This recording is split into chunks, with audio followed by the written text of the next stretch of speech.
Assalamualaikum warahmatullahi wabarakatuh.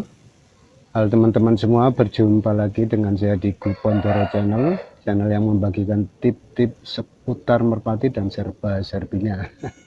Oke, hari ini saya akan membagikan sebuah tip yang saya peroleh dulu ya waktu saya masih kecil, masih pemula sekali dalam dunia perburungan merpati. Dulu saya diajari ya sama kakek saya atau om saya, teman-temannya mereka, pokoknya semua pemain burung ya rata-rata itu. Mereka bilang kalau beli burung itu sampai di rumah dihubung ke soko katanya supaya jumbu. Jumbu itu pomah atau supaya dia nyaman di rumah ya. Itu caranya diubengkan soko, teman-teman. Dan biasanya om saya, kakek saya, dan juga yang lain-lain itu mereka ini ya menyukai burung itu kalau belinya ijenan ya. Ijenan itu satuan ya. Kalau dia beli cowok ya cuma beli cowok saja. Kemudian nanti cewekannya beli sendiri ya, nanti baru dijodohkan. Nah itu kalau ini ya, kalau yang saya bayangkan waktu itu kalau nggak punya soko gimana. Terus mereka bercanda ya dubeng ke rumah katanya, diputarkan ke rumah katanya. Tapi yang jelas itu kalau rumah-rumah zaman dulu pasti ada sokonya ya. Dalam rumah itu tiang itu loh teman-teman. Tiang itu nanti diputarkan di situ ya burungnya 3 kali. Kemudian nanti digodi ya. Nanti saya tunjukkan ini ya. Nah ini ada kebetulan ada tiang. Nah, itu tapi tiangnya dari bambu ya.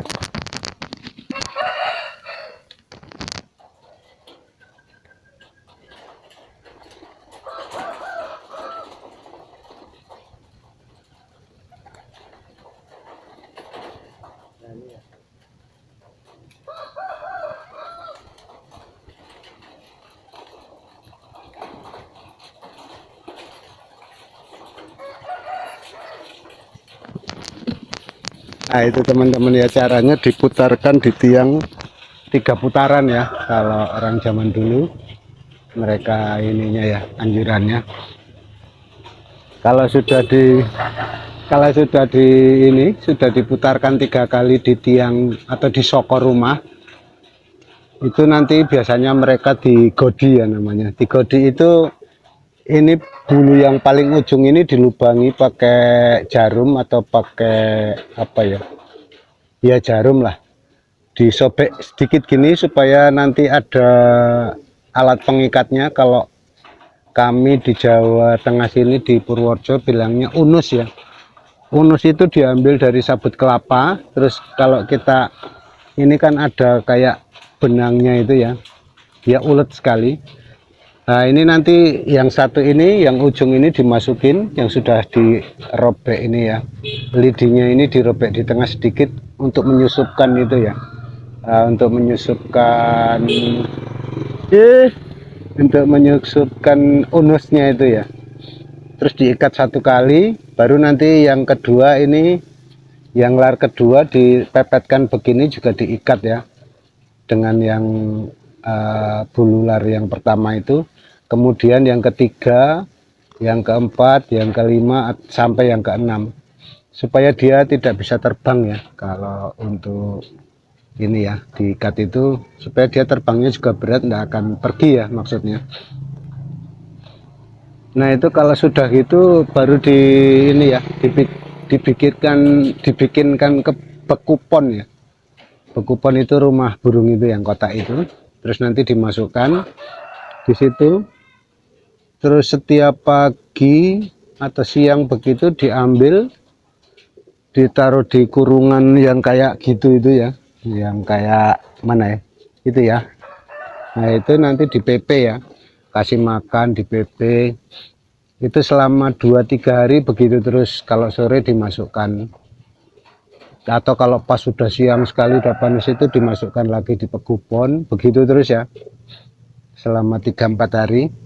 Kemudian hari kelima atau kalau perlu sampai 1 minggu ya, itu nanti burungnya dibuka aja peguponnya supaya dia keluar sendiri ya. Nah kalau udah keluar sendiri nanti dilihat ya, kalau sore setelah dia sobo-sobo itu kan dia nggak mungkin pergi lah karena berat ya, nggak bisa terbang. Kemudian kalau sore itu dia masuk belum ke pekuponnya, kalau belum kita tangkap, kita masukkan. Besoknya pagi-pagi waktu mengeluarkan burung itu juga modelnya digitukan ya, dibuka aja pekuponnya supaya dia keluar sendiri. Nanti lihat kalau dia sore sudah masuk sendiri, berarti kita tinggal ini ya, berarti dia udah nyaman di pekubon itu, nanti baru dicarikan jodoh. Itu teknik orang-orang dulu ya. Mudah-mudahan ini bisa bermanfaat dan bisa diambil sebagai referensi, terus dicoba ya, dicoba untuk mencumbukan atau bikin merpati itu pomah ya. Nah, nanti dicarikan jodoh, dijodohin. Nanti kalau sudah jodoh, dia kita umbar ya dengan cewekannya. Cewekannya juga dibikin begitu ya, diubengkan soko, digodi. Nanti kalau udah jodoh kemudian giring, nah itu baru godian yang cowokannya itu dilepas ya teman-teman. Nah itu nanti untuk cowokannya diumbar di luar kurungan yang kayak gitu itu, yang di belakang itu. Kalau dia udah nggak pergi-pergi, berarti dia betul-betul udah jodoh ya, dan udah cocok ya. Kemudian dilepaskan cewekannya supaya dia masuk pekubon ya, supaya dia nyaman di pekubon itu dan tidak merasa terganggu atau tidak ada gangguan ya. Dia udah masuk, udah terbiasa keluar masuk di pekubon itu, baru cowokannya nanti di lop-lop pendek ya biasanya. Bahkan kalau zaman dulu itu, untuk kakek saya itu berani ya, untuk kakek sama om saya itu berani modelnya digutak ya. Digutak itu ada beberapa burung di genteng itu digusah pakai apa begitu ya. Itu kondisi giring biasanya, atau kadang-kadang sebelum giring pun sudah berani digutak asal ada beberapa gandengan. Tapi yang jelas yang sering dilakukan kalau sudah giring ya teman-teman, itu digusah, nanti dia terbang tinggi, sampai tinggi. Biasanya sampai tinggi, sampai lama itu baru diklepek sama om saya. Kalau diklepek udah mau turun itu beberapa kali ya, sampai istilahnya hafal dia. Oh yang pertama ini ya teman-teman, digusahnya enggak sampai lama dulu. Kalau om saya itu saya ingat, dia sekitar beberapa meter, berapa kali pohon kelapa lah, 3-4 kali pohon kelapa dicoba diklepek. Kalau dia udah mau turun, besoknya digusah lagi, diklepek lagi. Nanti kalau udah diperkirakan sudah hafal betul dengan rumah, dibiarkan sampai lama teman-teman, sampai tinggi sekali. Karena ada memang burung rumahan yang waktu itu Jawa ya, itu kalau terbang tinggi sekali dia ikut itu. Nanti kalau udah tinggi sekali baru diklepek. Nah itu kalau udah gitu itu lepasan langsung jauh ya teman-teman, tidak perlu lop-lop atau lepasan jarak dekat lagi.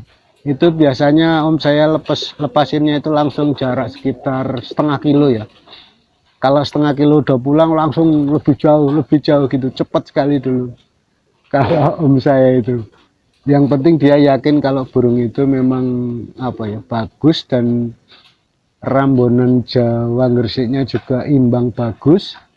Kemudian dites begitu sudah mau turun, biasanya om saya begitu ya. Tapi untuk dijadikan untuk tomprang, biasanya om saya itu selalu dilolohkan dulu barang 1 atau 2 kali. Nanti kalau udah pernah loloh dilatih lagi baru untuk tomprang. Kalau sebelum itu biasanya om saya belum mau tomprang ya. Oke, semoga sharing ini berguna untuk teman-teman semua yang pemain merpati rumahan, yang kadang-kadang merasa kesulitan untuk mempomahkan merpati ya. Mudah-mudahan trik ini berguna ya.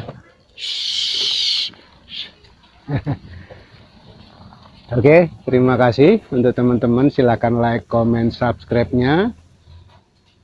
Untuk teman-teman yang belum subscribe, silahkan subscribe, ditunggu. Akhir salam. Wassalamualaikum warahmatullahi wabarakatuh.